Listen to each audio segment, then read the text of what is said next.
ओम नमो भगवते वासुदेवाय नमः। नमस्कार।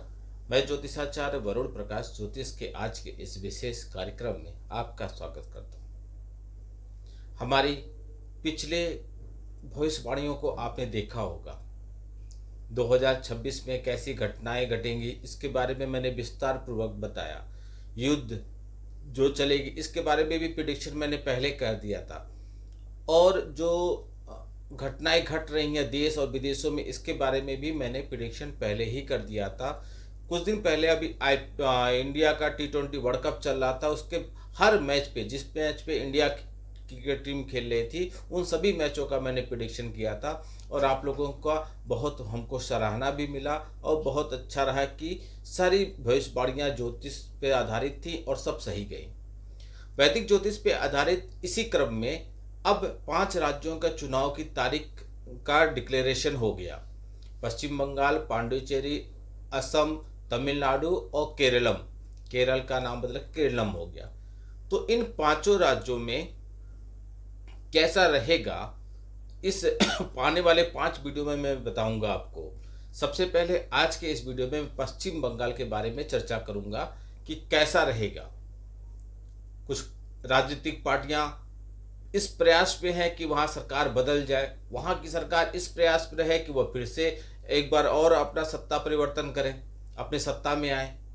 दोनों तरफ से युद्ध जैसा माहौल होता है। यह युद्ध खेल के मैदान पे नहीं होता है, यह युद्ध राजनीति के मैदान में होता है, राजनीति से संबंधित है। तो आज मैं आपको पश्चिम बंगाल के चुनाव पर क्या हो सकता है इसके बारे में बताऊंगा। फिर आने वाले लगातार 5 वीडियो में 5 राज्यों में चुनाव के विश्लेषण के बारे में मैं आपको बताऊंगा। लेकिन मैं आपसे निवेदन करूंगा कि वीडियो को लाइक कीजिए। आपको अच्छा लगा या किसी और विषय पर जानना चाहते हैं तो कमेंट बॉक्स में वह अवश्य लिखिए। पहले आप राजनीतिक वहाँ की चीज़ें समझिए। फिर ममता बनर्जी, उनकी पार्टी और भाजपा की तरफ से प्रमुख रूप से नरेंद्र मोदी जी चुनाव प्रचार करेंगे। अभी मुख्यमंत्री पद का उम्मीदवार वहां घोषित नहीं हुआ है। तो बीजेपी और नरेंद्र मोदी जी की कुंडली, इन सभी चीज़ों के बारे में आपको बताऊंगा। आपने पिछला वीडियो मेरा देखा था, वहां पे मैंने पहले कहा था कि पश्चिम बंगाल के चुनाव में कैसा रहेगा। लेकिन वहां पे एक शब्द जरूर मैंने कहा था कि जब चुनाव की तारीख का डिक्लेयर हो जाएगा तो चुनाव की तारीख जिस दिन काउंटिंग होंगी उसकी तारीख, उस तिथि का भी बहुत ज़्यादा महत्व होता है राजनीति में या गणना करने में, ज्योतिष में। तो समझिए, पश्चिम बंगाल में इस बार 294 सीटों पर वोटिंग होगा और उसमें 2 चरण में चुनाव होगा। एक 23 अप्रैल को और दूसरा 29 अप्रैल को, और 4 मई को रिजल्ट आएगा। अब 23 और 29 और 4 यह अंकों का भी बहुत महत्व रहेगा इस ज्योतिष विश्लेषण में। टीएमसी को इस चुनाव में क्या मिलेगा? क्या वह दोबारा सत्ता में आएंगे या भारतीय जनता पार्टी एनडीए मिलकर सत्ता परिवर्तन कर देंगे? क्या होगा यह पूरी रूप से आप समझ पाएंगे इस वीडियो में। लेकिन मैं कुछ पॉइंट बताऊंगा क्योंकि हमारे पास हर तरह के कमेंट आते हैं। कुछ लोग कहते हैं कि आप सिर्फ शॉर्ट में बताइए, तो मैं ज्योतिषाचार्य शॉर्ट में कैसे बता सकता हूँ? तो मुझे वो जरूर पॉइंट बताना पड़ेगा जिसके आधार पे मैं यह कह सकता हूँ कि क्या रिजल्ट आएगा। तो और कुछ लोग कमेंट ऐसा करते हैं कि आपने किस आधार पे बता दिया, तो मैं जरूर तो आपको वह बेस बताऊंगा कि किस आधार पर मैं यह गणना कर रहा हूँ। पश्चिम बंगाल का इसके आखिरी बार बड़ा राजनीतिक परिवर्तन यानी कि टीएमसी 2011 के विधानसभा चुनाव में हुई थी। उस समय बहुत बड़ा राजनीतिक परिवर्तन हुआ था। उस समय का गोचर शनि कन्या राशि में थे और मिथुन राशि में थे। 10वें भाव में उनकी दृष्टि पड़ रही थी। उस विधानसभा चुनाव में ममता बनर्जी के नेतृत्व वाली तृणमूल कांग्रेस ने सीपीआईएम को हराकर राज्य में 27 साल के कम्युनिस्ट शासन जो था उसको हटाया था। उस समय गोचर का शनि कन्या राशि में मिथुन से 4थे भाव में थे और बृहस्पति मीन राशि में मिथुन से 10वें भाव में, शुक्र, बुध और मंगल के साथ थे। राहु तब धनु राशि में थे। तो इस अनुसार उनको वहां पे प्रभाव पड़ा बहुत ज़्यादा, जिसके वजह से वहाँ पे वो सत्ता परिवर्तन करने में सफल रही, टीएमसी सत्ता में आ गई। अप्रैल 2021 में हुए, यानी कि पिछले विधानसभा चुनाव जो हुए, उस समय ग्रहों की स्थिति थी कि उस समय जो पश्चिम बंगाल में जो चुनाव लड़ रहे थे, उस समय दिलीप घोष के नेतृत्व में भाजपा ने चुनाव लड़ा था। तब भाजपा को 38 पॉइंट समथिंग कुछ उनको मत मिले थे, वोटिंग हुई थी, और 77 सीट भी उनको मिली थी, और प्रमुख विपक्षी दल के रूप में वो बैठे थे। तृणमूल कांग्रेस को 294 में 48 दशमलव कुछ % वोट मिले और 211 सीट जीती थी वो। तो उस समय शनि मकर राशि में गोचर कर रहे थे और बृहस्पति पश्चिम बंगाल की राशि में मिथुन राशि से 8वें भाव में स्थित थे। वर्तमान में शुभेंदु अधिकारी मई 2021 से भाजपा में विपक्ष के नेता हैं। वे 2016 से 2020 तक तृणमूल कांग्रेस में थे और राज्य मंत्री थे। इसके पहले दिलीप घोष में चुनाव लड़े, उनके नेतृत्व में। इस बार शुभेंदु अधिकारी के नेतृत्व में चुनाव लड़ा जाएगा। शुभेंदु अधिकारी तृणमूल कांग्रेस में थे वो, और उसमें राज्य मंत्री भी रह चुके हैं, लेकिन बाद में उन्होंने पार्टी छोड़कर भाजपा में शामिल हो गए। उनका जन्म 15 दिसंबर 1970 को हुआ था, जब चंद्रमा मिथुन राशि में थे। उनका नाम अक्षर सु यानी कि कुंभ राशि से स्थित है। राहु द्वारा शासित शतभिषा नक्षत्र उनके साथ है।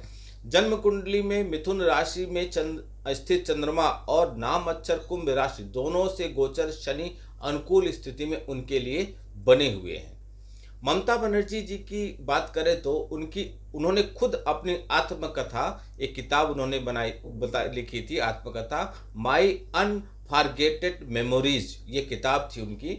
उसमें उन्होंने लिखा कि जब मैं स्कूल की अंतिम परीक्षा दी थी तो उस समय मेरी उम्र 15 साल भी नहीं थी और कम उम्र होने के कारण उन्हें अयोग्य घोषित कर दिया गया था। इसलिए मेरे पिताजी ने उस समस्या से बचने के लिए उनकी उम्र या जन्म तिथि में कुछ परिवर्तन किया था। तो ममता बनर्जी जी की 2 तिथियां चलती हैं। एक 5 जनवरी का जन्म तिथि लोग कुछ मानते हैं और कुछ लोग 5 अक्टूबर को मानते हैं।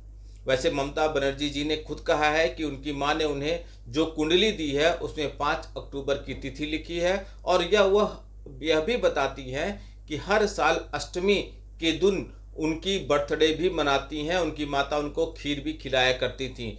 अष्टमी अक्टूबर में आमतौर पे दुर्गा पूजा का या अक्टूबर के आसपास का महीना आता है, तो 5 अक्टूबर को उनका जन्म तिथि हुआ था। अब 5 अक्टूबर और 5 जनवरी ये 2 विरोधाभास है। इसके बारे में मैं आगे आपको विस्तार पूर्वक बताऊंगा इन दोनों चीज़ों का क्या फर्क पड़ेगा। यदि मैं उनकी पार्टी तृणमूल कांग्रेस की बात करूं तो उसकी स्थापना 1 जनवरी 1988 को सवेरे 11 बजे कोलकाता पश्चिम बंगाल में हुई थी। जन्म के समय चंद्र की दशा चल रही थी और 2 वर्ष 11 महीने 15 दिन था, इसलिए पार्टी बहुत अच्छा प्रभाव की। तृणमूल कांग्रेस पार्टी की मीन लग्न वाली कुंडली में लग्न स्वामी बृहस्पति और 11वें भाव में स्वामी शनि के बीच एक सुंदर युति है। लग्न स्वामी बृहस्पति लाभ भाव के 11वें भाव में नीच की स्थिति में है। वैदिक ज्योतिष के अनुसार नीच ग्रह तीसरे, छठे या 8वें भाव या 11वें भाव में शुभ माने जाते हैं। तृणमूल कांग्रेस वो कौन कौन से भाव में नीच के बृहस्पति अच्छे माने जाते हैं? तीसरे, छठे, 8वें और 11वें में। तृणमूल कांग्रेस की पार्टी मई 2011 में विधानसभा चुनाव जीतकर पश्चिम बंगाल के सत्ता में आई थी। तब उनकी कुंडली में राहु की जो दशा चल रही थी, विषोत्तरी दशा चल रही थी, बृहस्पति की अंतर्दशा चल रही थी। अप्रैल मई 2026 में जो विधानसभा चुनाव होगा उस समय बृहस्पति की दशा और बृहस्पति की ही अंतर्दशा और शनि की प्रत्यंतता दशा चलेगी, जो 30 मार्च 2026 से 1 अगस्त 2026 तक चलेगी, प्रत्यंत दशा। तो दशा स्वामी आमतौर पर अपनी अंतर्दशा जब चलती है, बृहस्पति की दशा और बृहस्पति के अंतर्दशा में चुनाव होगा। जब दशा स्वामी अपने ही अंतर्दशा के रहते हैं तो उस समय वो अच्छे परिणाम देते हैं, लेकिन बृहस्पति अपनी स्व अंतर्दशा में है। 11वें भाव के स्वामी शनि और अन्य ग्रहों के साथ मिलकर जो योग बना रहे हैं उसके अनुकूल फल नहीं दे पाते हैं।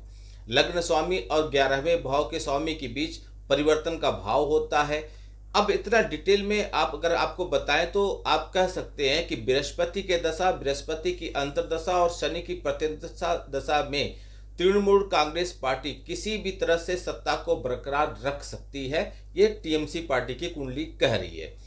लेकिन पिछले विधानसभा की तुलना में उनके वोट शेयर में कमी आएगी। वोट शेयर की कमी का मतलब सीटें भी कम आएंगी। अब सीटों की संख्या कितनी होगी मैं वो भी आपको आगे बताऊंगा। तृणमूल कांग्रेस का जो कुंडली है उसके अनुसार दिख रहा है कि सत्ता परिवर्तन के ज्यादा योग तो उनकी कुंडली के हिसाब से नहीं दिख रहा है, लेकिन उनको टक्कर कड़े की मिलेगी। ग्रहों का नकारात्मक प्रभाव भी उन पे पड़ रहा है। तो राजनीतिक हिंसा, विवाद होना, कुछ ऐसे बोल देना, भाषा का इस्तेमाल कर देना जिससे दंगा हो जाना, ऐसी कुछ भी उनके ग्रहों के हिसाब से बने हुए हैं तृणमूल कांग्रेस के कुंडली में।